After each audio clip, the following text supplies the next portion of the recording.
मैं अमीर बनना चाहता हूँ, मैं करोड़पति बनना चाहता हूँ, मैं रीच बनना चाहता हूँ। ये सवाल आज हर व्यक्ति के दिमाग में है, राइट? क्या ऐसा हो पाता है? अगर नहीं तो आज मैं आपको एक छोटी सी कहानी बताऊंगा जिसे सुनने के बाद आपको अमीर व सफल होने से कोई नहीं रोक सकता। इस बात की गारंटी मैं लेता हूँ और आप वीडियोस देखने की गारंटी लेते हो तो। ये कहानी है एक गरीब पिता और उसकी बेटी की। एक बार वह गरीब व्यक्ति अपनी बेटी को उसके स्कूल से लेकर शहर के एक महंगे होटल में पहुंचा। उस व्यक्ति ने फटे पुराने कपड़े पहने हुए थे और उसकी बेटी स्कूल की ड्रेस पहनी हुई थी। जब दोनों होटल के अंदर पहुंचे तो वेटर ने पूछा, सर आप क्या खाना पसंद करेंगे? तब उस व्यक्ति ने कहा, आप मेरी बेटी के लिए एक प्लेट पाव भाजी लेकर आ जाइए। वेटर ने कहा, सर आप कुछ नहीं लेंगे? तो उस गरीब व्यक्ति ने बोला, मेरे लिए कुछ नहीं, क्योंकि आज मैं अपनी बेटी को पार्टी दे रहा हूँ। मैंने अपनी बेटी से वादा किया था, अगर तुम इस जिले में क्लास 10 टॉप करोगी तो तुम्हें मैं सबसे महंगे होटल में पार्टी दूंगा। तो आप सिर्फ मेरी बेटी के लिए ही पाव भाजी ले आइए। वेटर ने ये बात सुनते ही दौड़कर अपने मालिक के पास गया और बोला, सर आपसे एक छोटा सा रिक्वेस्ट है कि आप मेरी सैलरी से पैसा काट लेना, लेकिन आज मैं चाहता हूँ उस बच्ची के साथ उसके पिता को भी एक प्लेट पाव भाजी खिलाया जाए, क्योंकि उस बच्ची ने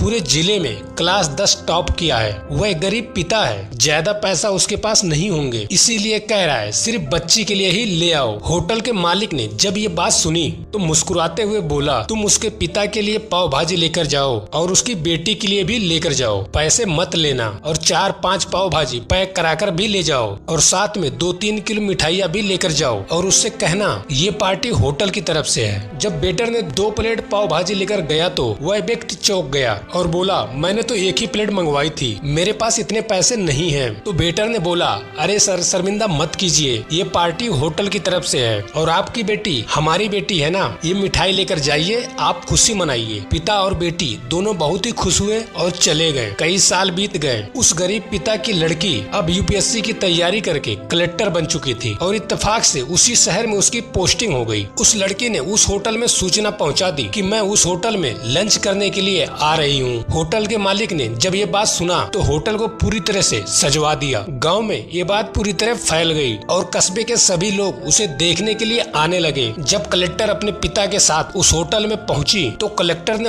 होटल के मालिक से कहा, आप शायद मुझे पहचाने नहीं, हम वही गरीब पिता और बेटी हैं। जब हम 10 क्लास टॉप किए थे, जो कि हमारे 10 क्लास टॉप करने पर आपने मुझे पार्टी दी थी, हम दोनों वही पिता और बेटी हैं और आज फिर से आए हैं और आज पार्टी हम देंगे आपको और आपके पूरे स्टाफ को और साथ में पूरे गाँव को, क्योंकि आपने गरीबी का सम्मान किया है। आपने उस दिन जो पार्टी दी थी मुझे बताया कि मुझे कितनी और ऊंचाई तक पहुंचना है और बड़ी मंजिल को छूना है। आपने मुझे एक नई प्रेरणा दी और आज मैं उसी प्रेरणा का एहसान चुकाने के लिए आया हूँ। वो मैडम ये सब बातें कही जा रही थी और आंखों से आंसू बहे जा रहे। दोस्तों इस कहानी से हम आपको ये बताना चाह रहे हैं कि कभी किसी गरीब का मजाक मत उड़ाना, हो सके तो उसका मदद करना, अगर मदद ना कर सको तो कभी उसका मजाक मत उड़ाना। दोस्तों अगर वीडियो थोड़ा भी अच्छा लगा है तो वीडियो को एक लाइक जरूर करें, क्योंकि दोस्तों 500 लाइक का टारगेट है, प्लीज इसे कंप्लीट करा दे।